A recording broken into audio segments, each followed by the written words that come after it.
Welcome to Season 2, Episode 19 of the Film Bros Championship Podcast. I am Tim, and with me is my co-host Patrick. How you doing, buddy? Oh, screw the natural order! You know, You weren't not what I thought you were going to go for. You weren't expecting an Isabella Rossellini impression, but I did it. I was not. Did you like it? Yeah.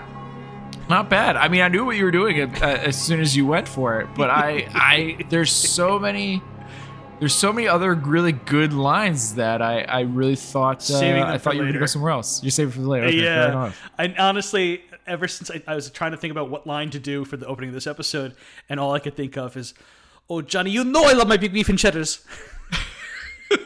Which is just like the most iconic goddamn line from 30 Rock. It's I really had to control myself not to jump too far ahead into not overrating our first category. Because everybody's having such a good time. Fire. Absolute fire. And cast. it is incredibly enjoyable just to watch. Yeah. All of them cook. What we watched, Tim? Death Becomes Her. Woohoo! Yeah, and I think we were both something that we watched a lot when we were younger. I feel like I watched it a lot. I know we rented it and watched it as a family, and I don't remember being so into it. That's all. And this is like the first time I've watched it, I think, since. Really? Yeah. So it is something that we owned a lot of VHS tapes when we were in our youth, right? Our mother just would buy tapes. So we had quite a collection. There was an upstairs collection, there's a downstairs collection, but and our mother loved Goldie Hawn. Yep, true story. Yep. And so I don't think she generally gelled with this movie. No. And so we never owned this movie. So I do remember renting it and watching it as a family and being like, this is so weird and disturbing, but there's something about it I kind of dug. But no, I would say this is more something that anytime it popped up on HBO or whatever like that, I ended up watching it. And so I definitely watched this movie more than once, maybe not in its entirety, but I had a phase of it when I was young, but then completely done and not existent. I have not watched it since like grade school. I think high school and middle school Patrick was definitely interested in the Isabella Rossellini scenes. You were like watching Blue Velvet and you were like, I want more. I didn't see Blue Velvet until years later. I just knew like nudity in this movie. I want to watch it. Yeah. It's weird. Like you never see any complete nudity. I guess maybe a full butt, and that's about it. But I'm told it's not even her. No, it's body double Catherine Bell from Jag. Yeah, shocking. Would not have expected that. Not that you don't see quite a good amount, but I guess I should get into. Yeah, what is this movie? This is your choice. This is my choice, and it is purely because again I'm stuck with a movie that I want to be the last movie that we go over is why I end up going this way. But this one didn't hurt as much as the last season did. No, certainly not. Yeah, I don't have to deal with Clint or anything this time around. So this time it's a consolation. That's an okay consolation prize. So anyway, we have two childhood friends that have grown apart and are disgruntled with each other, and but they have a final falling out over one of them stealing the other's soon-to-be husband, which takes us down a road of revenge and fighting that also leads to them basically zombifying each other. And what I think that's fascinating description of this movie, Tim. It kind of is it though, right? I mean, I guess the we'll get into it. I think that's about it. Yeah, fine, whatever. I don't want to cheat. I'm not going to use IMDb. I think that's about it. Okay, all right. Some judgment coming from you, but it's fine. I'm just going to brush that off. Okay, fair enough. All right. So we also had to make an executive decision here, something we've never done before, which is it was really, really hard to decide who is the definitive hero and villain. Yeah, Yeah. We just had So to combine we're the jamming categories. it together. Yeah, because Yeah. they are all equally heroic and villainous all at the same time. It's just like, Yeah. these people suck, and they're getting what they deserve pretty much throughout the whole thing.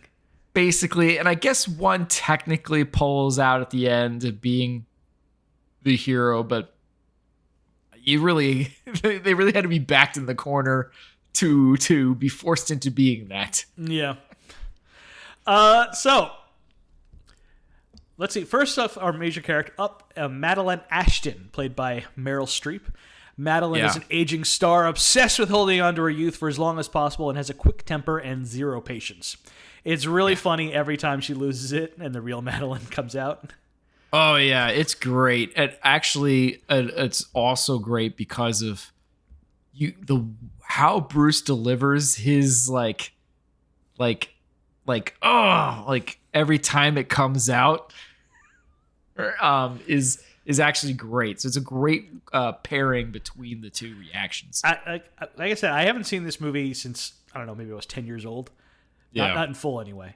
And Meryl Streep just blew me away. She is so funny in this movie. She's so good. Hilarious. She's fantastic. Yeah. And it's weird because it's like I'm rewatching, and I probably was because of our upbringing more of a Goldie person, and I don't think at that age I was really exposed to Meryl Streep all that much. Yeah, we lost count of how many times we watched Overboard growing up.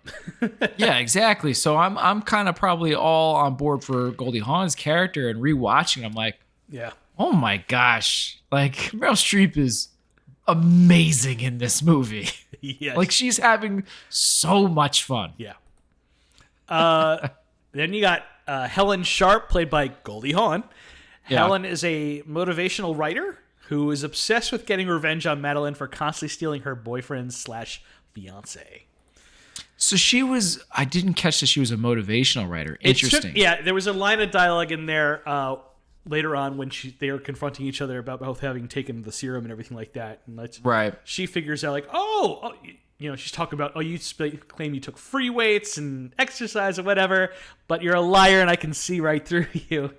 Oh yeah, I love that line. By the way, that was an amazing line. Yeah, it's a great scene. The delivery, I can see right through you, and she like puts her head right through. It's like, oh wow, looking through the giant hole in her stomach. Yeah, it's great. Yeah, it's really good. Yeah, and I think too they intimate too. By the way, to go back to Streep's character, right? You eventually find out that she was originally from like the poorer side of town. She's from Newark. She's from Newark. That was a great line. She's from Newark, for Christ's sake, or something like that, right? Tim and I grew up in New York, so every New Jersey joke always gets us. Oh yeah, like it was like what you kind of. Yeah. It was an easy joke to make. Yeah. But so she was kind of seen as trash, and that was one of the reasons you find out between the two of them, right? And why is she stealing boyfriends is because she was always meant to feel lesser and to feel like trash. So it was like her way to getting back that I'm still prettier and talented and I can steal your men from you, basically. Yep, just some real petty shit. Yeah, real awful. And then we got Bruce Willis playing Dr. Ernest Menville. Ernest was a famous plastic surgeon and engaged to Helen, but was seduced by Madeline and marries her instead, resulting in Ernest becoming an alcoholic, losing his medical license, and now he makes money becoming a mortician for the rich. Yeah, and he is really from the beginning, even though he clearly is like an up-and-coming plastic surgeon, questionable decision maker or taste. Right from the beginning, I love the beginning where you're seeing Meryl Streep's performance, which is, it's interesting because it's like it's done in a way to be, this is bad, right? The movie opens with a okay. Yeah. So Meryl Streep is acting on Broadway and people are already walking out before we even get to see the performance. And right. we scan the crowds. Like a line is like, oh, thank God you wanted to leave. That was terrible. Something like that. Yeah, who would make a musical version of Tennessee Williams' Sweet Bird of Youth? It does sound like an exceptionally terrible idea. Yeah. I'd be really curious to see how they handle a big song and dance for the castration at the end. You've probably never seen Sweet Bird of Youth, have you? No. Yeah, they made a movie version which is good, but it's not the play at all. Paul Newman is in it, and and Paul Newman invents the crunch.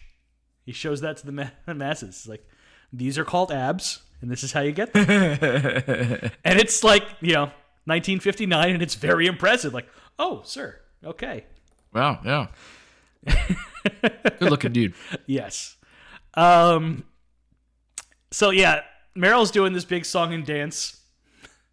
And but it's like I think they purposely, like, it's clearly not her voice. I'm not sure that's true, but it's at least it looks badly produced. Like, it's just awful. like, at first when I'm looking at it, I'm like, man, this is not good. And I was like, I think they're purposely making it not look good. And I think what makes it work all the best, and I think what sells it, because at first it's like, whatever. You got to question whether this is actually, like, good or not. Not that I don't know, how do I phrase it? It's not that it's good or not. It's like, are they purposely making it look this bad or not? You know what I mean? Like, it's like, I don't think it's ever really in question film? Because you got people walking out and, like, one guy falling asleep during the production.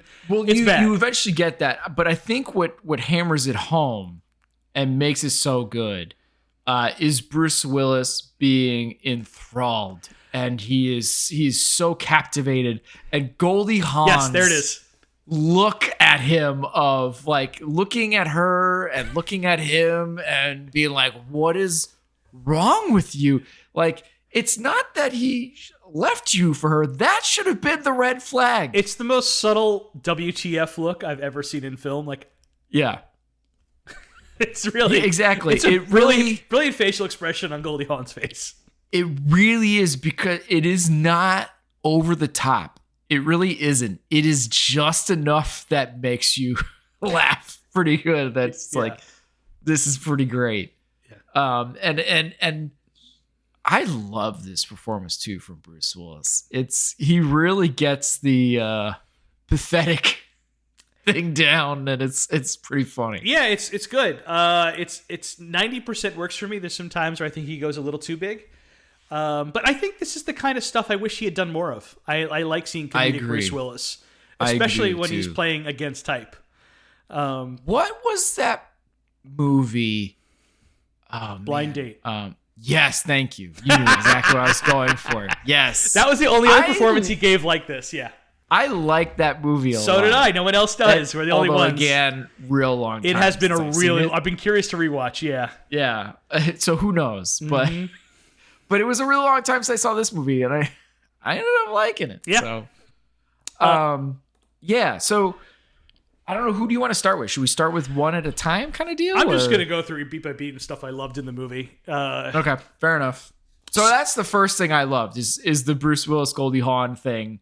Right. Well, right after that is another, like, really cracked me up is Madeline waiting in her dressing room to be fake surprised by... She's practicing her fake surprise to see Helen. Yeah. It's just like, nope, too big. No, that's just a little bit. Yeah. And then she's like, it's funny because I think you get this from Goldie Hawn's character later doing a very similar thing. Practicing her reaction to when she's going to go to and say, oh, where is she or whatever. Yeah. So it's kind of funny. They're so similar. I gotta tell you, the beginning of doesn't she also go, oh, whatever, never mind, and then she ends up getting out of the chair too before they show up? I think it's like, it ends up being kind of funny that way too. Like, she's doing all this practicing of how she's gonna sit and react, and then she kind of goes, oh, whatever. Yeah. She forgets it all. I gotta tell you, the beginning of this movie, making Goldie Hawn appear frumpy is an impressive. This movie has lots of special effects that are very impressive today, but making Goldie Hawn appear frumpy is really impressive. Yeah. And then putting her in a fat suit afterwards is just, like, so off-putting to look at. And, like, oh, especially when she's, what is it, icing or something that she's eating? Like icing, yeah. Oh, that is real uncomfortable looking. And I gotta say, there's some good fat suit work. It really was such an early time, because there's some questionable stuff with fat suits, and this is so early in the 90s for it. It's impressive. Yeah, I mean, because some of the effects don't age well. And some of the effects age incredibly well. I would say 90% of the effects in this movie age incredibly well. It almost seems like he's building off of Who Framed Roger Rabbit. This is he did Who Framed Roger Rabbit. Then he had like the Back to the Future sequels, and this is what he came up with after. Zemeckis. And yeah, that guy just always trying to push things forward. He's just like, I'm trying new technology and what I can do. And he really is trying something different with this movie. Yeah, but like this you got to give it to him. Oh, 100%. And I'll get into later about how impressive and important this movie was, special effects wise. But onto the fat suit. Like, this is better fat suit makeup going on in this movie from 1992 than like Thinner in 1996. Just like, yeah, she looks really impressive, gross, and or like Norbit in the 2000s. True. Was Norbit big? Are you talking about Nutty Professor? No, I was gonna say Norbit. I never saw Norbit. I didn't see it in its entirety. It's not very good, but he plays the significant other of he plays this nerdy guy, and he's dating this overweight female, and that's Eddie Murphy also playing that character. Anyway, so like, Madeline has stolen Ernest away from Goldie Hawn, and then she like Helen becomes like super fat and depressed, has like 1 million cats in her apartment, and is about to be evicted, and just is ignoring all of it because she's so excited to keep on watching Madeline getting killed in this old movie she made with Michael Caine over and over again. It's great. It's great when even when they're pulling her out of the apartment.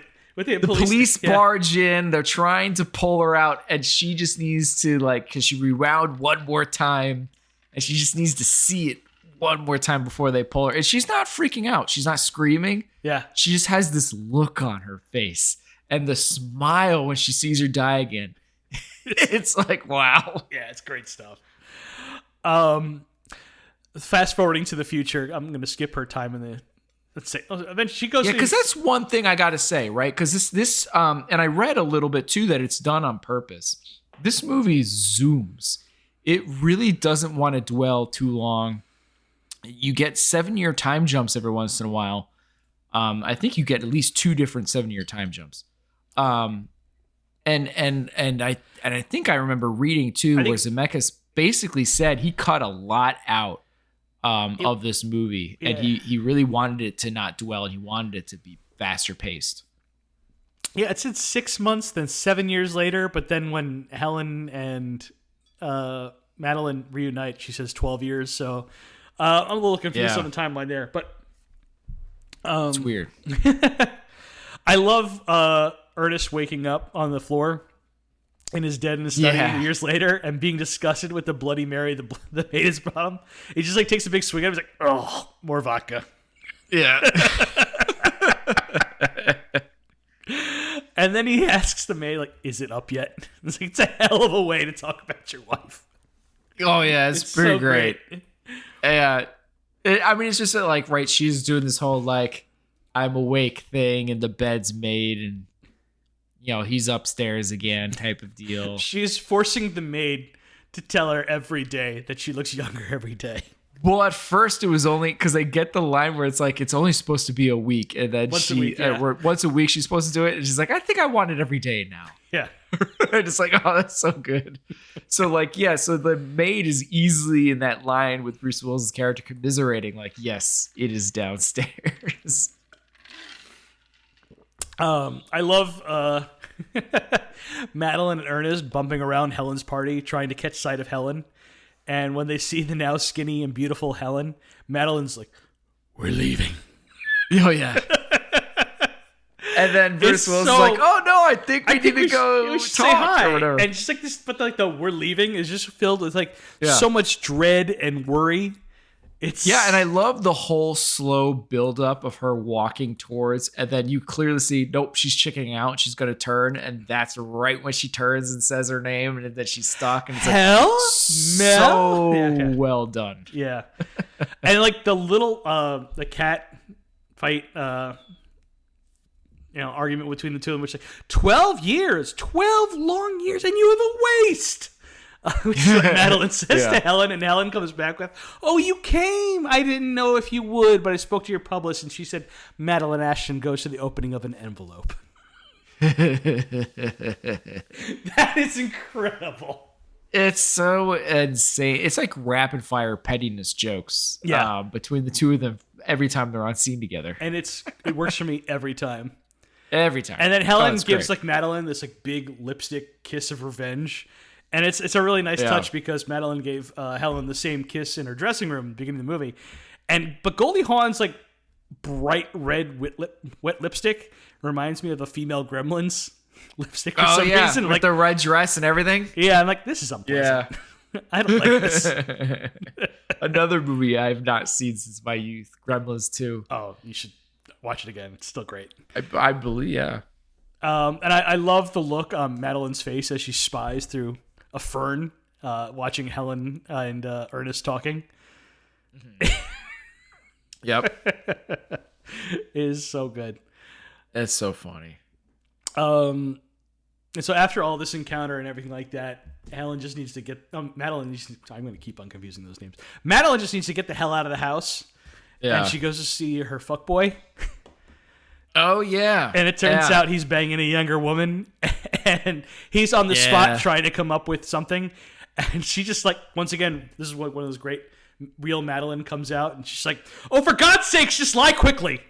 Yes, lie quicker or whatever like that. Yeah. That was a great line. I love that one.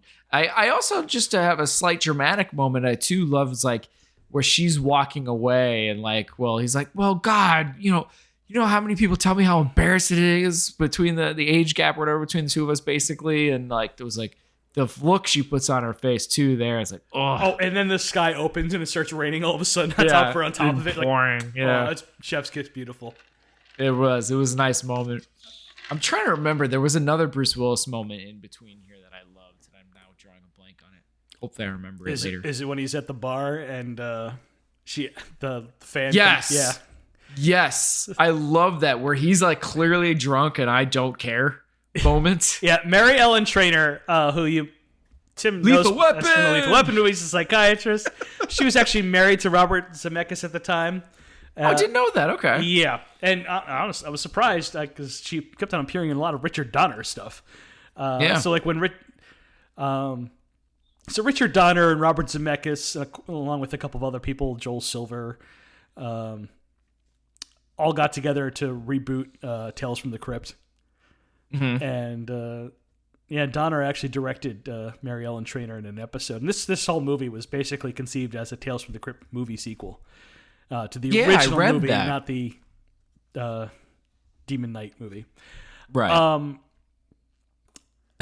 I lost my train of thought. I am so sorry. So Bruce Willis gets approached by her and is like, you did such an amazing job. How do you do it, basically? Yeah.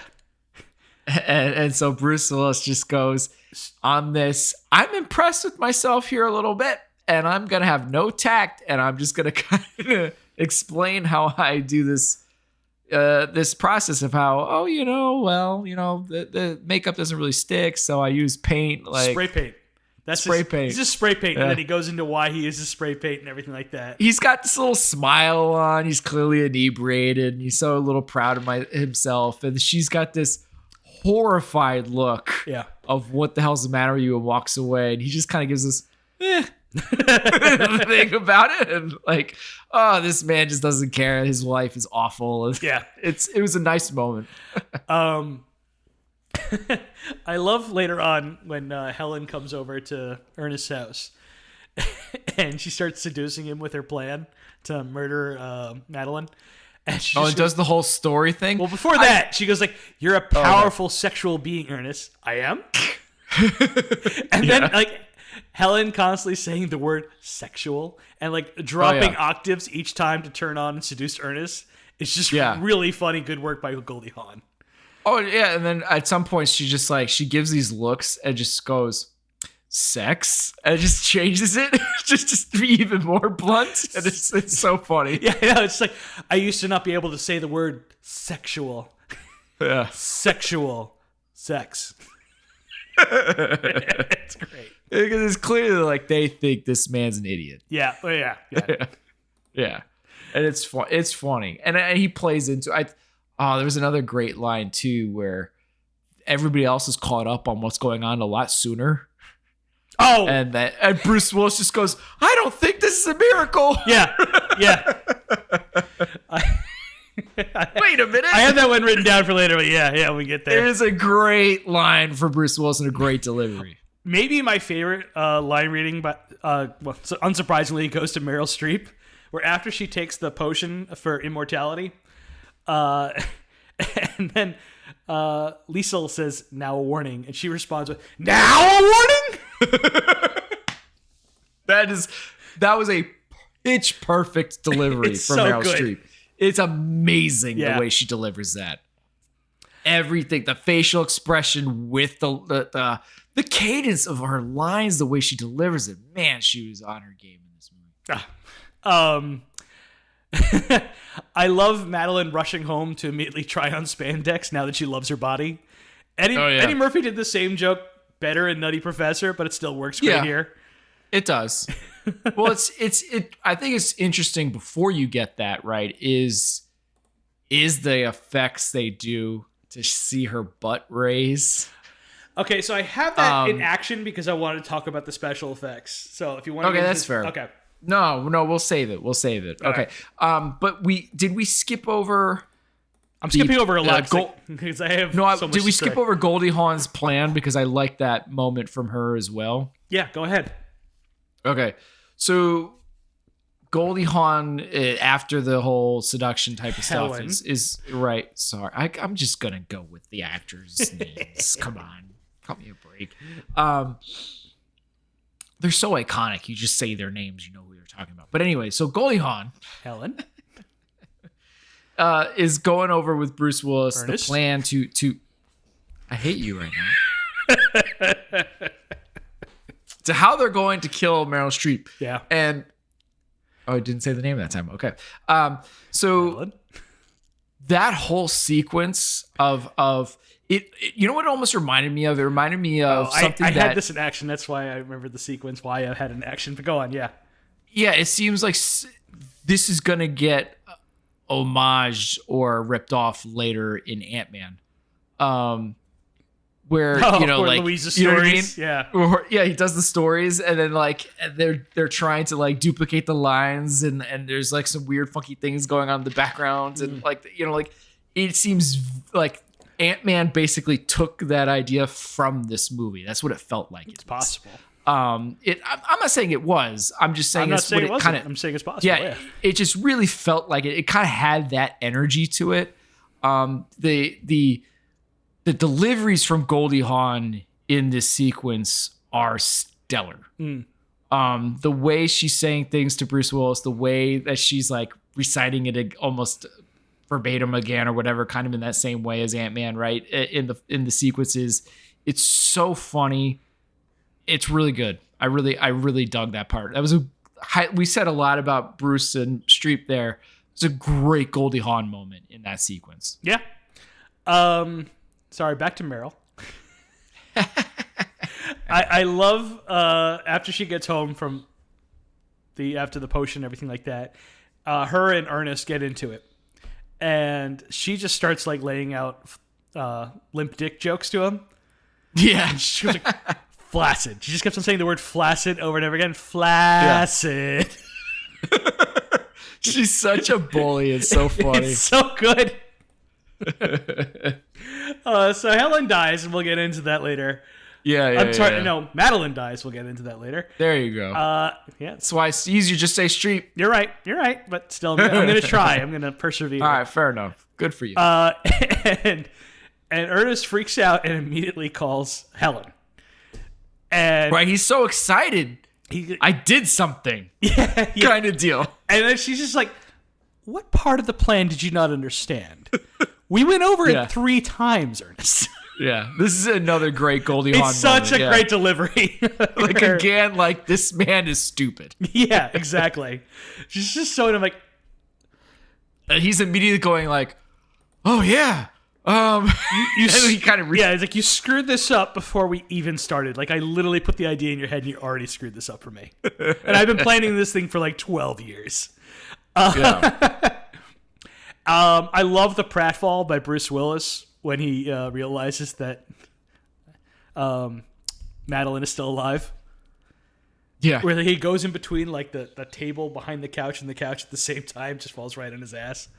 Yeah. He seems to have really launched himself too in that. Yeah, he went for it. Yeah. It was good. I want to save some of the hospital stuff for side characters, just because of who's playing the doctor in that scene. Yeah, I guess. But I'm just gonna. Okay, fair enough. Go. I'm gonna quickly say, like, after she comes back to life, Ernest decides to take Madeline to the hospital, and stuff happens. She gets declared dead, and he goes to try to look for another doctor because the doctor has left the room at the moment. And he comes back, she's gone, and he goes to the nurse. Where did you take my wife? Well, she's dead, sir. They took her to the morgue. The morgue? She'll be furious! Yeah. That's so funny. It is, like, this is the best he is in the entire movie, I think. His blind panic is just so the way great. he's just running around, yeah. I mean... Yeah, you get a little bit more Meryl of like a little humanity there too when he does rescue her from the morgue of like I was banging and nobody was listening and that kind of stuff. But yeah. And Ernest decides that Madeline being alive is a sign from God. You're a burning bush. I am. I loved all of that from Bruce Willis, and I also love. It's a sign from God that I have to take care of you, and you're my test. It's a miracle. I really like the delivery too. Wow, I feel like I'm getting two on Bruce here, but there's a great part too where the plan didn't go successfully, but he's got her back now. Meryl Streep's back at that place. He's fixed her up. Yeah. And then Goldie Hawn shows up and like, what the heck is going on kind of deal. And then they kind of realize they're both alive type of deal. And then all of a sudden he's like, I think you should leave. I don't think things are going to go well right now. And then he notices the shotgun is missing and everything from Bruce Willis in that moment is fantastic. Well, first off, I want to say the apron that he's wearing says "Kiss the Cook," which I think is just a beautiful touch. It's great. It's a great touch. After he's fixed up Madeline with all his spray paint. Yeah, Helen has been following Ernest like the entire time after the phone call, trying to figure out what the hell is going on. And I love Helen's like silly all black disguise. The beret, the black beret really makes it for me. The beret does put it over a top of funny. Yeah, that's for sure. There's another part there that I want to get back to in action, but yeah. Eventually, Helen goes into the house and she confronts Ernest and tells him the new plan is to bury Madeline in Death Valley. And she has brought a tarp and shovels for the occasion. Thinking they're alone, so she talks to Ernest about their plot to kill Madeline. And Ernest is trying to quiet her down and tell her that Madeline is still alive, but like she's not buying it. And Helen just thinks Ernest is in denial or something and says she was a homewrecker, a man-eater, and a bad actress. And so we see Madeline has been like, she like claws a wooden post. Yeah, that was the final straw. That one. How dare you? There's so much there that's in action after that. Yeah, but they do make up, and it's so funny how we go from being mortal enemies and it being hilarious. Well, hold on. Between the two of them, I got a lot more before that I can get into. Really? Yeah, I don't want to go. No, I'm not getting into action, but like. So no, but I just want to say before you go on, it's great how they are hilarious mortal enemies, and they're just as funny when they're best friends again. Oh, the two of them, like it's comedic geniuses, the two of them. So it's amazing. So Madeline ends up killing Helen with a shotgun. Ernest freaks out. She's dead. And Madeline like fake gasps and says, "She is," and then wistfully says, "These are the moments that make life worth living." Yes. That is another great delivery. Yeah. And then like Ernest is freaked out about the loud violence, and Madeline tells him not to worry. The neighbors. It's like, we've lived in LA for years. You ever met a neighbor? And and she's like, we're gonna. Now the plan is like we're gonna go and bury Helen in Death Valley now. And Ernest is panicking, doesn't want to do it. And Madeline reminds Ernest that without a pulse, it would be easy for her to set Ernest up to take the fall for all the murders. Mm-hmm. And she's like, "Do you know what they do to soft, overweight Republicans in prison, Ernest?" What a line! I'm curious how Bruce took that one too, considering at the time he was. I know He started off as a big Dukakis guy. And then he turned into a big, he became just like a Republican pretty much all the time. But Yeah. he swore up and down, I'm not a Republican. I just don't like government. He's one of those.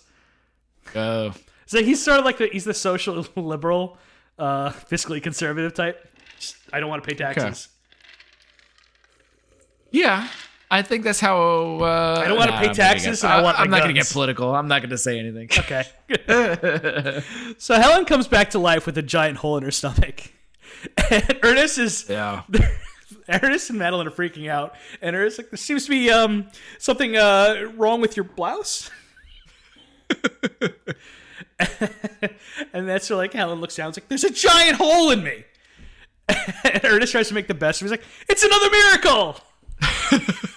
It's another great delivery. Yeah. I love it. But like, Madeline is too smart for this and starts putting two and two together. It's like, you took the potion too. They both figure it out like pretty quickly. Yeah. And he's very slow to the uptake, which is pretty funny. Yeah. And that's sort of like they once the mention of the potion, that's where Ernest is just like, hey, I don't think a miracle actually happened here, did it? Yeah. That's what I referenced earlier. Yeah. It's so funny. And then they start fighting, and Ernest just checks out. I was like, I'm gonna go upstairs. Just like, Yeah. You guys work it out. And as they're doing this, there's like this shot of the two of them fighting, but you just see their shadows like on the floor of the mansion. It's a beautiful shot. I was gonna put that in action, but yeah, I agree. Yeah. It is really good. So everything just blends together in this movie. I know, right? So, I mean, to kind of speed things up, I only have a few more. I was just gonna kind of briefly kind of go over the progression here of our characters, then we can kind of go for beats that we liked, right? So basically, just to kind of put a bow on it, right? So he puts them back together. Yeah. They're like, oh my gosh, you know what? He's an idiot, but he's amazing at what he does. And but oh wait, we kind of need him around because this isn't gonna last, and we're gonna need him. What if it rains? Yeah, which is so funny. Yeah. And so then it's like, all right, we need him to take the potion. Yeah. And so then it becomes this prolonged thing for the rest of the movie of trying to get him to the place to take the potion. And he realizes he doesn't want to. He's like, wait a minute. What if I fall down the stairs? Well, at first, which is a great line. No, hold on. I get into that one in a minute. All first, right, they try to enough. drug him with like this giant glass of scotch. Yeah. And he's like too busy being in the middle of an epiphany about his life to drink the enormous thing. Yeah. And so like Helen and Madeline first takes like a vase and just beats him over the head with it. And right. then But Helen, he does he stops drinking. That's when he's he like, I've stops drank drinking. enough. And I'm like, and then so Madeline's like, fine. And she just takes a vase to beat him over the head and knock him out. I think they both do. And then Helen, he doesn't pass out. Yeah. He just turns around and is like, what? And so then Helen takes a vase and beats him over the head too. And then they stop him from falling backwards, and they make sure he falls forward. The only person in this movie to successfully do that. And they bring him to the mansion. And that's where Liesl gives Ernest the immortality cell job. But he rejects it at the last second. I don't want to live forever. What if I get bored? What if I get lonely? What if I get fall down a flight of stairs or something? That actually is probably my favorite Bruce Willis bit in the movie. Yeah. Yeah. Where he stops himself Clearly from admitting referencing him to his murder because he earlier basically to admits, Madeline, yeah. he totally murdered her. Yeah. Because he legitly, and it's a great moment. And is it action? I don't know. Would you consider it action? Because it's kind of a character. The murder, yes, is action. But I wanted to just talk about the reference We'll of save that. it. Yeah. Yep. Carry on. So Ernest tries to escape, and he eventually falls off the roof and ultimately steals a car like Pierce Brosnan in Lawnmower Man and gets away. Yeah. Oh, there's a whole Hollywood reference there, but yeah. Like a lot in that I have that one in extras that I was going to talk about. So fair enough. Madeline and Helen try looking for Ernest at the house, but he's gone, and they laugh about and then horrified at the realization they'll be painting each other's asses forever. Yeah, for the rest of their lives or whatever, and they're like, oh, they're like laughing, crying, like, oh god. Yeah, it's really funny until the realization of it, and it really is like, oh, this is horrible. Yeah, and Ernest dies 36 years later after marrying Claire, whoever that is, and has 2 sons and 4 daughters. And he founds the Menville Marriage Clinic, the Menville Center for the Study of Women, and an AA chapter. And Madeline, his life started at 50. Yeah, and Madeline, because nobody really knows what his life was like before that. And Madeline and Helen are like at the funeral, and they just look like a couple of like burn victim drag queens at this point. Yeah, well, you don't realize that at first because they're all shrouded and everything. You can kind of see like the giant lips they have put on themselves, and it's kind of shocking. Yeah, a little bit. It definitely probably helps. Yeah, it's worse later on.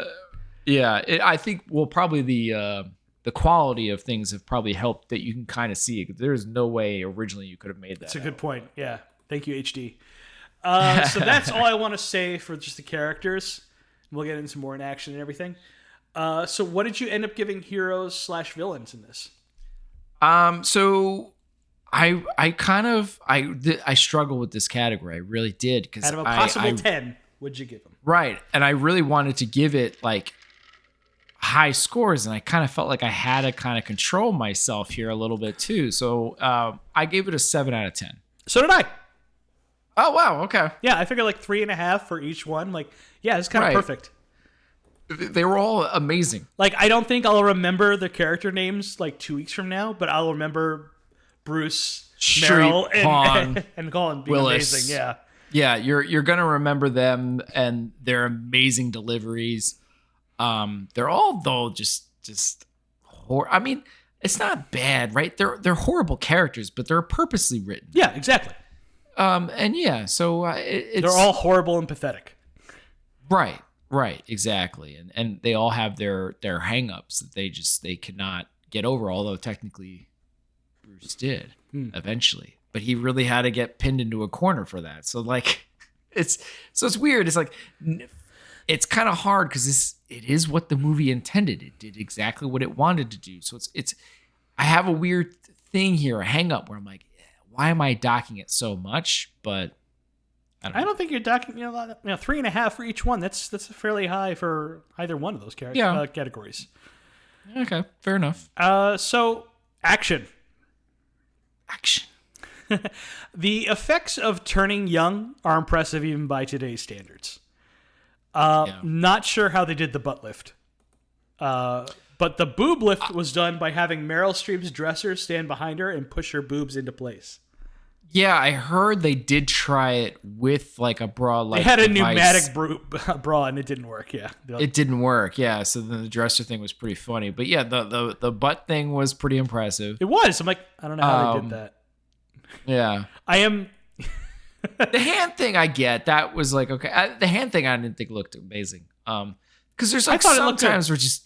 Really? There's sometimes where I'm like, eh. Well, like the liver spots, because they obviously age these characters a bit over the top up to look at it. I'm like, liver spots at 50. I'm like, that feels a little young for that level of liver spots on there. But okay. I didn't realize that Meryl Streep was the youngest one. Yeah.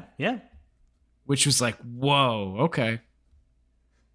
Shows my age a bit. Like I didn't realize. Yeah, Goldie was like 2 years older than Meryl, and I'm not sure how old Bruce something like that was. Yeah, I didn't look at his age, to be honest. Who cares? Yeah, but anyway, I still thought the effects looked good for turning young. Explosion for Tim. Helen goes over her plan to Ernest about poisoning Madeline and faking a drinking and driving accident and having her car go over the Hollywood Hills. And car explodes spectacularly seconds after going over the hill. Yeah, I'm assuming it's because the gag I loved was the massive amount of liquor bottles in the car. I think it's because it's all fantasy. She just no, but it was so funny just to see the car is filled with liquor bottles. It's like I think they'll find that she'll have enough alcohol, and then you see the massive amount of liquor bottles. Like, literally goes from like the floor to like just up to the seat, so like to chest almost. It's like insane the amount of liquor bottles. It's so funny. Explosion.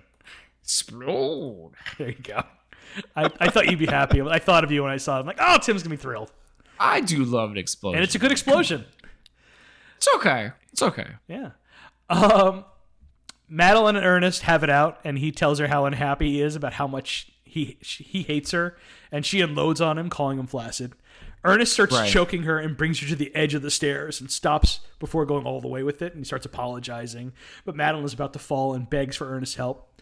And Ernest is about to, but then Madeline's temper gets the best of her, and she says, "Hurry up, you wimp!"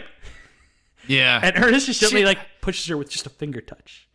It's almost a disservice. Her cadence and the way she delivers it. I know. I can't. I'm not Meryl Streep. I know, and it comes up a couple times throughout the movie. Yeah. And there is a callback to it again later in the movie too, where Bruce Willis is about to die, and he almost becomes accepting of it because it comes out again. Drink the potion.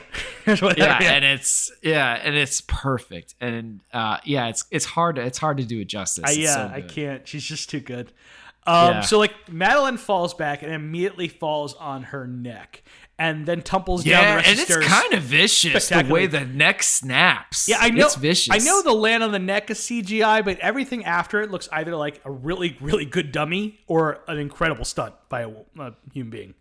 Yeah, because I know they did try out animatronics and it didn't always work, and so then they had to do a lot of green screen special effects. That's for afterwards, but for this fall down the stairs, I don't know how they did it. And I'm like, I tried to find it, I couldn't find anything. I have to say, because parts of it didn't look great, but the fall itself was like, like that looked great. Yeah, the only CGI obviously is when she lands on her neck because you see Meryl Streep's face perfectly.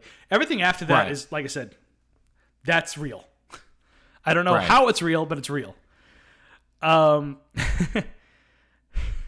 I mean, they have her wearing a green screen mask and then walking backwards comes later, and all that kind of stuff. Yeah, no, I'm see that's the part that like it's like, okay, this didn't age amazing, but I think it looks good. It's not bad. I think it looks really good.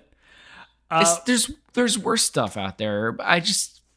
It's weird because when she's doing that whole thing and walking backwards, it really reminds me of Who Framed Roger Rabbit. It really reminds me of The Judge and you're right. It really gives me that vibe. And as Tim mentioned, like she's wearing like a blue hood over her, and they CGI'd her head being on the wrong side. I love the bit though where she goes up to the chair and she goes sit down, but she's facing the wrong way and sits down the wrong way. Yeah, that's funny. It's so good.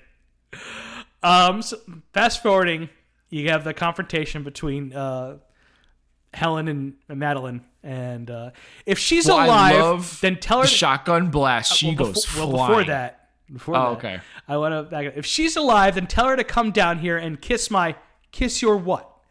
And that's when Madeline reveals herself to Helen to be alive, and Helen is dumbfounded. Madeline leaves the room for a moment, and Ernest follows, and that's where Tim was telling her, "Is like, I think you should leave. This isn't good." Yeah. And then when Ernest catches up, he does this hilarious double take when he sees Helen has removed a shotgun from their collection. Yeah. It's like the pigeon in Moonraker. It is really great. But it's great too because he notices the shotgun's missing, and then he looks and you just see her move out of the room really quick. Like it really happens fast. Yeah, you always see like the back of her and the butt of the shotgun. And she has snuck up behind Helen. And she's just like, I just want you to remember that you did this to yourself. And she blows Helen away with the shotgun. And like Tim said, she goes up like underhanded basketball or something like that. She goes maybe not a full story high, but pretty close. She goes up like 10 feet in the air, up and then also back, and lands in this koi pond. It looks cool as hell. It's great. And her getting out of the pond, being revealed to alive, also looks freaking phenomenal. With the water pouring out of both sides of her from the hole. And I'm guessing they got contacts in her at that point, right? They're not doing CGI for eyes at that point. Looks scary as hell. Looks great. It's so good. Looks really good. I'm surprised by how good and creepy she looks. That was totally uncalled for. Yeah. I thought she looked better, like her with the hole and everything, I thought looked better than the backwards neck thing. 100%. It's maybe the best effect in the movie. I agree. Because like the fall was great, but then I thought everything after was kind of eh. I mean, again, I got to judge it for the time, which probably for the time was great. But anyway, holding up wise. It was literally revolutionary. Yeah, I know. The Goldie Hawn stuff I thought held up a lot better. Yeah, well, like as you were mentioning earlier, Madeline puts two and two together and realizes Helen has taken the potion. Madeline mocks her as a fraud for her book and says, "I can see right through you," while sticking her face through like Helen's hole. Yeah, it's so funny. And then Madeline makes a joke about Helen not being able to wear a bathing suit, and Helen smacks Madeline's head off her shoulders with a shovel. Yeah, it goes straight back. And the effect of headless Madeline looks dated, just like when you see just like her neck there. Right. But Madeline's pulling it back up. Yeah, Madeline's dangling head looks great, if that makes any sense. And then when she pulls it does. Oh, I just fixed this, and she pulls it back up and puts it on her head. That's the one where I was like, okay, how did they do that one? It's great stuff. That was done insanely well, pulling it back up. Yeah. I kind of figured whatever when she gets smashed in, it's kind of like I've seen that before. That Beetlejuice, whatever. Like that's fine. Like, but it looked good. It wasn't bad. No, but like I've seen that before. But the one where pulling the head back up, I was like, oh, that looked great. Yeah, and then so it's weird. It's like there's spitiness of like where it's like, wow, some of this stuff holds up insanely well still, and then some of it's like, all right, a little dated, but not bad for 1992. And I'm asking, wait, how'd they do that? That's really impressive. No, I know. No, it is. That's what I'm saying. Like, it's probably what I'm probably being a little too critical on some things. Agreed. Like, I think for the time, it was amazing. It's just some of it aged better than other parts. That's all I'm saying. No doubt. But, no doubt. Okay. And that's where Helen then throws Madeline a shovel after she gets her head fixed out. She's like, on guard, bitch. And they literally say on guard. Yeah, on guard. It's a show off. Great. It's funny, and you don't. They probably show too much of it, but yeah, you're right. What you were trying to show or say earlier, the shadow. Yeah, that's the best part of it. Of them fighting still is, and you hear them as Bruce Willis is like, ugh. I don't know if they gave them real shovels or they're just great actresses. I think they did know because I read that I think it was Meryl Streep actually injured Goldie Hawn. Oh, it's true. She said she gave her a permanent scar on her face. From the shovel. Right. But like, it really does look too heavy on unwieldy for them to fight with. Yeah, a little bit. And this is maybe my favorite joke in the movie. It culminates in Helen splitting Madeline's shovel in half, and Madeline taking her jagged handle and tossing it at Helen, and it goes right through her hole in her stomach. She's like, yes! No! Oh, damn! But you realize she doesn't have a weapon anymore. It's so actually good. that's not the read I took. Oh, that's funny. See, I took it as in she got excited that she got it through her. Yeah. She doesn't even realize. She's like, I got it through. Like, oh no! Oh damn! I don't have a weapon anymore. But I didn't think it was. I didn't have a weapon anymore. I was like, this was not the purpose. Yeah, it didn't hurt. Oh, you can read it both ways. It's still funny as hell. Yeah, it's still funny. Yeah, it's so good. I laughed so hard. Oh man, Street man. And that's where like Natalie's like, this is pointless. We can't even really hurt each other. And and then the effect of Goldie Hawn sitting down. Yeah, right on where like the shovel handle is like jutting out. Yeah, and I heard too, or I read that was difficult because they kind of messed up placement wise. Oh, clearly was. Yeah. So they had it. I didn't notice watching it. I only was like, oh wow, when I read up on it afterwards. I was watching. They messed up the placement. I was watching it real close because I was fascinated to see how they did it. Because like her sitting down at the exact spot where like the shovel handle is sticking out and going through her hole in the center is like, wait, oh, okay. They like green screen that one thing afterwards. You can kind of see some fading at parts there, but like still looks really good. Like the act of her sitting down looks amazing. But once she's sitting and she's talking, I'm like, okay, I can kind of see some shading here. It looks a little off, but man, it's great. It's really good. I didn't even pick up on that. Yeah, I didn't pick up on it. I was shocked to read about it later. Ernest falling off the top of the mansion and through the glass ceiling over the swimming pool. It's nice looking. No way he should have lived.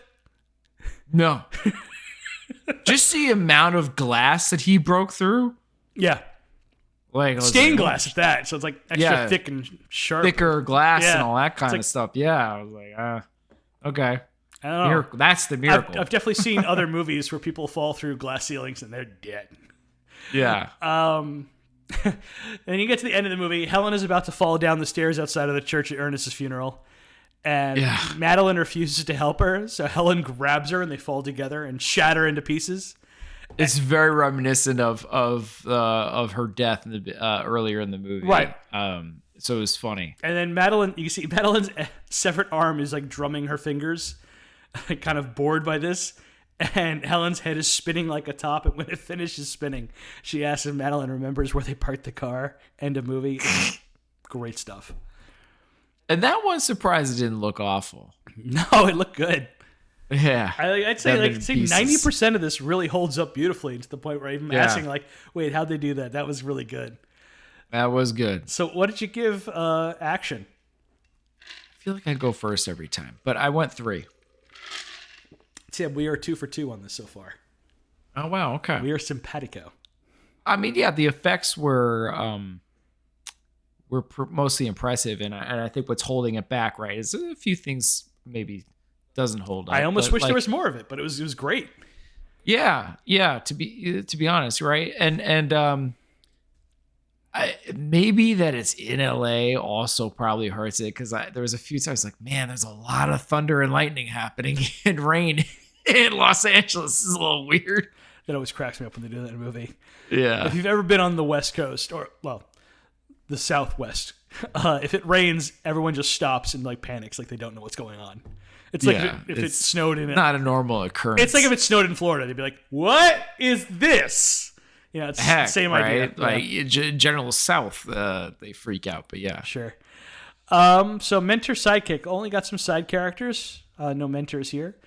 Yeah, no mentors. So let's talk about Isabella Rossellini playing Liesel van Rumen, a 71-year-old woman who looks 38.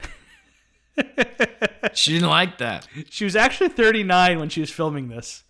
I read that. That's funny. Yeah, I thought it was great. She lives in like this haunted mansion, like castle in Beverly. But by the way, that's also amazing Streep performance in that scene where she kind of like, or 37 or something, whatever she like keeps like going down. Like, yeah, it's 28. I mean 28. Yeah. She lives in this like haunted mansion, like castle. I mean, it looks straight out of Disney. And it's hilarious that the haunted mansion ride. Like this giant thing like exists in Beverly Hills. Like, no. Yeah. Not at all. And she has this butler's waitstaff of men all dressed like formal wear American gladiators. Yeah, that's exactly what I was going to say about them. Yep. I don't think Isabella Rossellini has ever looked better in a movie. Oh, yeah, without a doubt. Because I was like trying to be like, man. And then I was like looking at older stuff. I was like, okay. I mean, this is probably is the best they made her look. Mm-hmm. Oh, that she's a bad looking woman, but not at all. Okay. But yeah, I was like, wow. She looked real good. You could not be more scantily clad than she was in this movie. My girl is literally just wearing like a sarong and a necklace and nothing else. She's killing it. Anything to accentuate any kind of body part and curve is going to be happening. Yeah.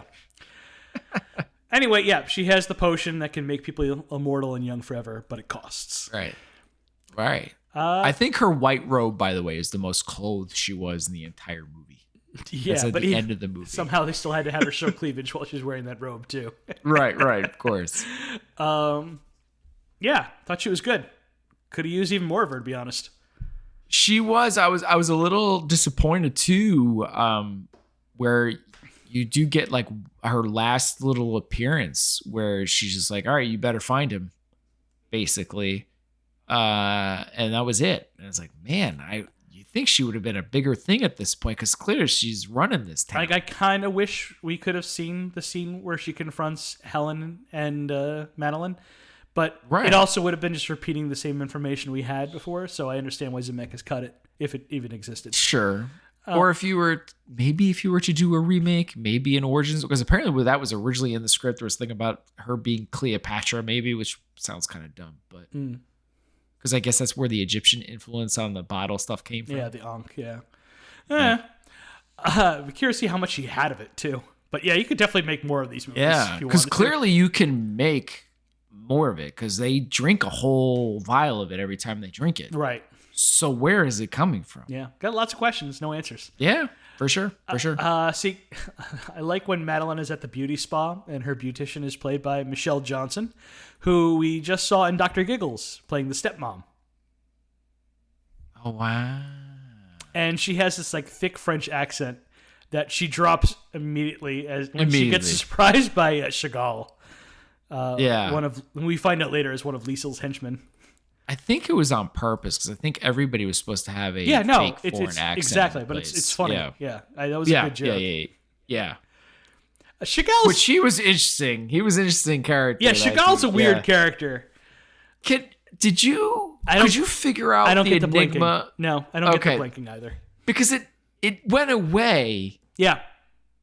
And to me, it's like, so did it go away because he eventually took it, or was he part of it the whole time? It didn't. That made no sense. I almost wonder if it was just like an actor's choice that Zemeckis thought was funny at the time, and then when they had to do it again, like either the actor forgot about it, or Zemeckis like, yeah, just don't do that here. I don't need that right now. You gotta go faster. Yeah, it's just because that seemed to be the thing. Like, let's speed things up, but like, it was just odd. It was just odd. Like, I was really hoping something there because it was funny. Like, if that was something, like he's maybe one of the people that had an accident, so he's trying to hide his issues, right, to make sure that they don't back out themselves. Then it's dropped. So it's like, if you didn't drop it, then this would have made more sense. But yeah, Sidney Pollack. Yeah, you wanted to get to him. I love Sidney Pollack. He was a fantastic director, and anytime I've seen him act in a movie, I am delighted. He's really funny. He's so goddamn funny and everything. He's really funny. I love his scene examining Madeline in the hospital when he grabs the extra large stethoscope to try to find her heartbeat. Yeah. Well, he throws the first stethoscope out at first. Yeah, he I thought was so funny. Right in the trash. Because he's so frustrated, like what the hell's going on. Even after he taps it, and he like scares himself, like that still works. Yeah, I never noticed at first too until I read up afterwards, right? And I'm trying to remember which one came first. I know what you're doing. So he's freaked out about this thing. He's like, she's dead from everything I can see. Temperature, nothing. Yeah. She's dead. So he sees Ernest taking, and it's really funny her being like, "Does this hurt?" And he's like totally pulling her wrist completely the wrong way. Yeah, and no. It's like, and like, doesn't hurt. You can hear all the bones cracking as he does it too. Yeah. And so he's freaked out, and he sees Ernest taking a swig of his fly. He's like, yeah, can I get that? And he takes a swig too. And then he sits down to try to explain what's going on, and he takes like this little nitroglycerin pill, puts it under his tongue, which eventually kills him. Right, you can't mix the two. But I never caught that at first. Yeah. I had to read up on that. It's like, oh, that makes sense. Yeah. But he's fantastic. So like he dies immediately after because he combines alcohol and nitroglycerin. But he's so good in this one scene. He is. He is really funny. It's real quick, but it's real funny. Yeah. Shout out to Fabio playing one of Liesel's goons, by the way. One of What did he did play one? Yeah, and when they're in the swimming pool, he's like the first one you see in the swimming pool. He's over there like turning the lights back on or something like that. I forget exactly what he's doing. Missed that. Yeah, it's Fabio. I'm like, is that Fabio? Oh shit, it is. I missed that one. Okay. So, what did you give Sidekicks for this movie? I gave it a 1. I gave it a 1.5. Just because I liked a lot of the stuff, but I just didn't get enough of it. I wanted more. Yeah, it just wasn't real. Like, because these were like fun bit part characters, but no one was really to me a side character, other than maybe. Actually, what's your name? I gave it a 2. It's a 2. It's good. Oh wow! No, I stayed with 1. Okay. It just wasn't for the true meaning of a sidekick or a mentor. I don't think there was one here. As much as there were fun characters. Yeah, but now you're changing the category, man. Well, I mean, sidekicks isn't real. Is more of a. We did sidekicks because that was an action thing, but side characters is what we're doing for like this season. And so I thought they had some interesting side characters, but I wish they had like let them. They're all real short. Yeah, exactly. Yeah, I'm good with a 1. Okay. So, especially because I was already worried. I think I rated it a little too high for me and where I wanted it in my overall ranking. So, well, my final score was a 12. What was yours? Wow, 11. That's really not that far apart, but okay. No, it's a full point though. That we're not usually full point apart, other than some movies. So, this isn't like Buffy the Vampire, big difference, but. Yeah. Right. I think that's probably our biggest discrepancy, and to be honest, I'm probably just biased. Mm. But but I'm rating this at 7 for me. 7. Oh, overall. Yeah. Overall. Okay. You have it under Innocent Blood. Wow. Oh no. Nope. Hold on. No, I messed that up. Okay. Yep, no, I messed that up. Hold on. I have it at 6. My bad. I wanted to make sure it was under Sleepwalkers. I respect. I did feel bad about that, but like honestly, I was so blown away by these performances and the effects. I'm like, man, these are two great movies. They are. Sleepwalkers. Oh. It felt more horror to me too. So I'm a little biased on that. But it's just I had so much fun with that movie on like almost every level. So it was kind of hard. I'm amazed how much I ended up really liking Sleepwalkers. Like I really did. Tim, like delights me quite a lot to no end. It's my number 5, and it's probably already bummed me out because I'm pretty positive it's gonna end up getting dropped out of the top 5 because of our next movie. Right. I'm almost positive, but I wanted to keep it close to top 5 as possible because of how much I did appreciate it. So Death Becomes Her just close enough being knocked out of the top 5 I felt was fair. But yeah, I don't know. I could see myself probably honestly, and this is a big thing for us is rewatchability. I can probably see myself rewatching Sleepwalkers sooner than I end up watching Death Becomes Her. Hell yeah. Definitely sooner Death Becomes Her than over Innocent Blood. So thank you for bringing that up. Thank you. Okay. Yeah. So, hold on. Wait. You put it at a 12. Let me look at yours. So below Army of Darkness. Yeah. Okay. I was assuming. Yeah. But over Sleepwalkers. Okay. Yes. I thought the gag of the hospital that Ernest brings Helen to called Le Hospital Beverly Hills was really funny. It's real quick that it was called Le Hospital. I don't even Le notice. Hospital. That's funny. I thought it was great. So originally Tracy Ullman is in this movie.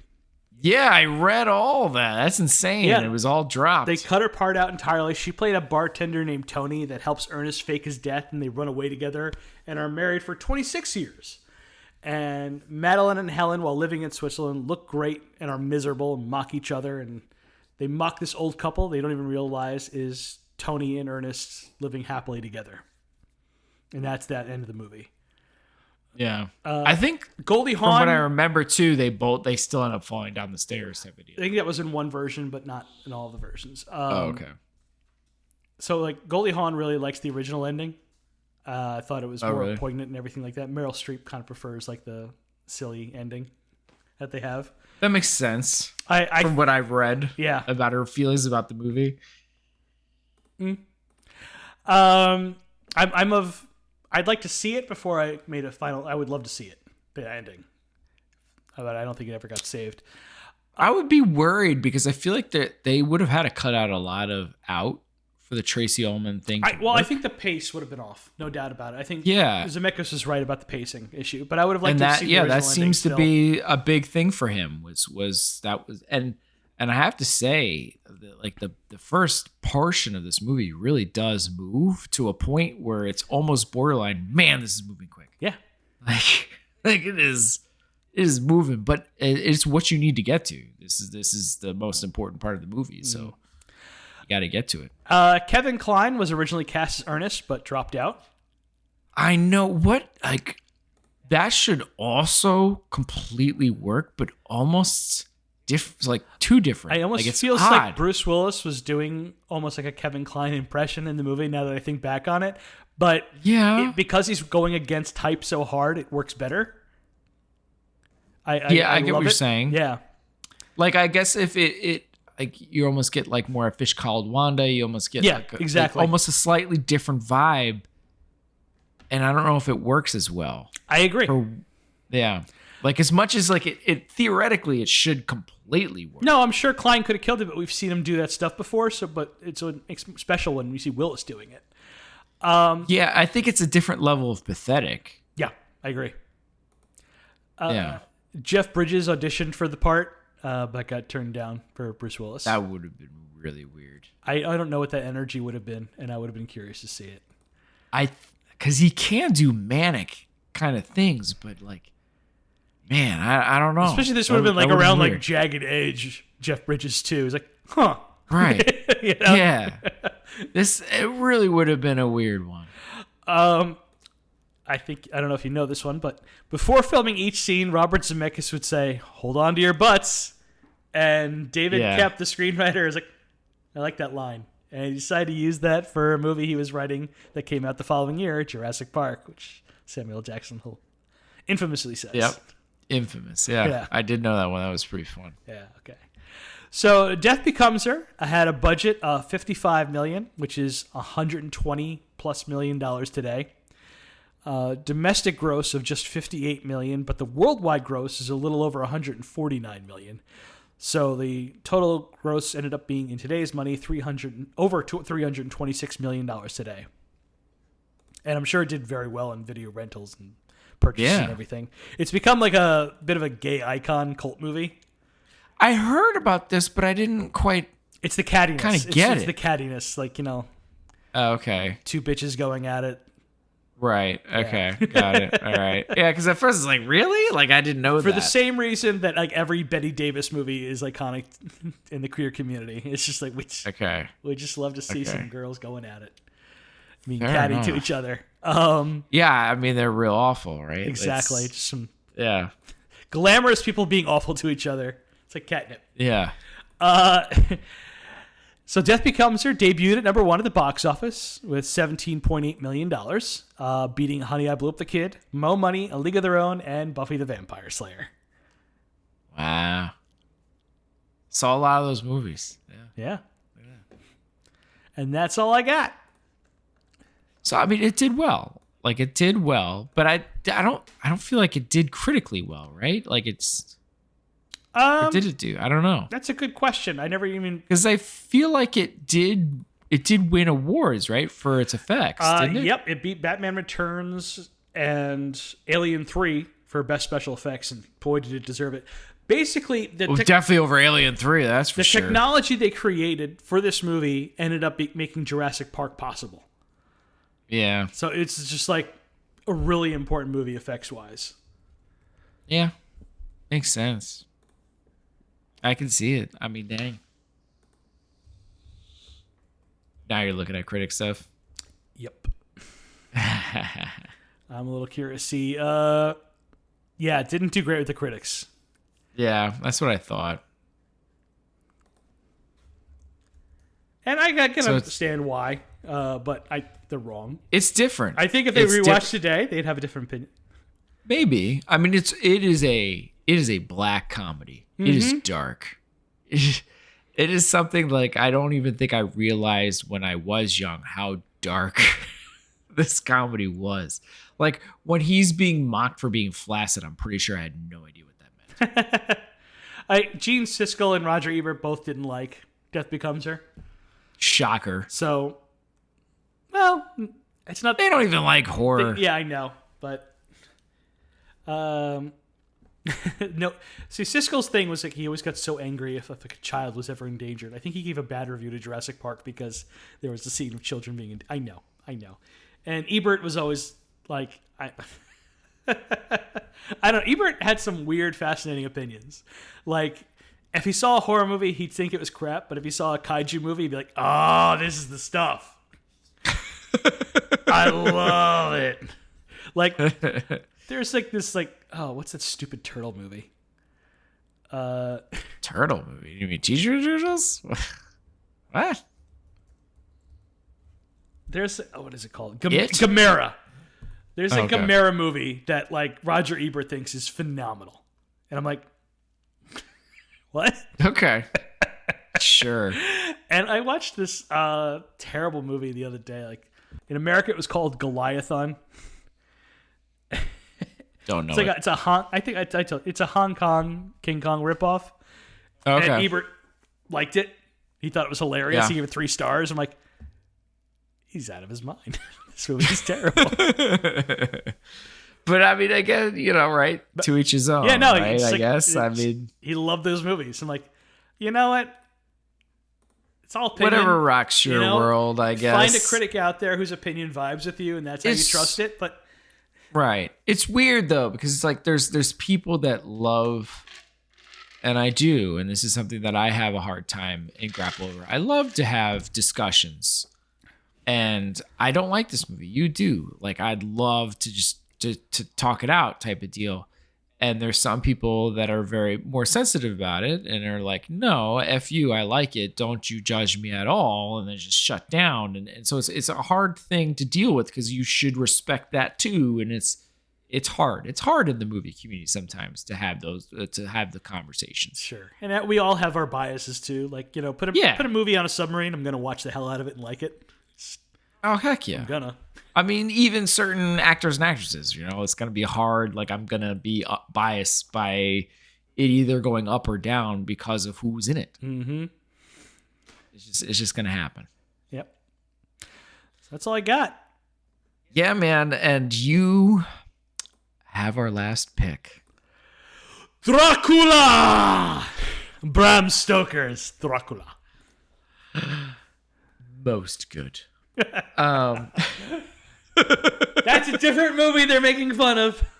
It is a different movie, but similar reasons to make fun of. So it is right to mock it where it needs to be mocked, but this is gonna be a hard one for me not to incredibly overinflate because I love this movie to death. Same here. Bram Stoker's Dracula is an all-timer for me. It's phenomenal. Never get bored of it. Watch. It is maybe the horniest movie ever made, and it's out of this world. Great, bonkers, love it. It's so good. There's going to be sidekicks. Yeah. There's action. There's some awesome villain, obviously, and you could probably knock hero a little bit, but it's still gonna be fun. Do we call him Winona the hero for that? I guess Keanu pops in there for a little bit. We'll have to figure that out. Let's go get this guy. I does not say that. Leave him alone. No, but leave him alone. Did you hear recently about the story about him like giving him like ecstasy or something on his birthday? I'm drawing a blank. Sorry, my bad. The director, Francis Ford Coppola. Yeah. No. So I gotta look up the full story again, but off the top of my head, there was something about like Keanu finding out that it was his birthday while they were filming. Yeah. So he's like, he just happened to have ecstasy or something on him. It was like, here, happy birthday. And Francis Ford Coppola was like, thank you. And like, apparently did it and such. I absolutely would never have given Francis Ford Coppola psychotropic drugs. That's a terrible idea. Terrible. But doesn't it sound interesting? Oh yeah, I'm sure some shit happened. At this point, it's crazy. I'm sure you could get some insane stories from Keanu Reeves at this point. Oh yeah. Well, I'm excited. It's crazy how season 2 has already gone by, man. So that's going to be the last episode or last movie episode before of the season. Yeah. Before our wrap-up award type thing. I might have to give it a award of just what I felt was the best explosion. Explosion. Yes. So anyway, so that should be fun. And then on to season 3. But until then, you got anything else to add here? Not for me. All right. That is it for us. Please show your support for the podcast by leaving a review on Spotify, Apple Podcasts, Google Play Music, or wherever you happen to listen to the show. Also, sharing is caring. Be sure to follow us on social media to get the latest show updates. You can contact us by emailing at filmbrochamp@gmail.com or find us by searching for the hashtag filmbrochamp. Thank you for listening to this episode of the Film Bros Championship Podcast. Peace out, everyone. Now, a warning?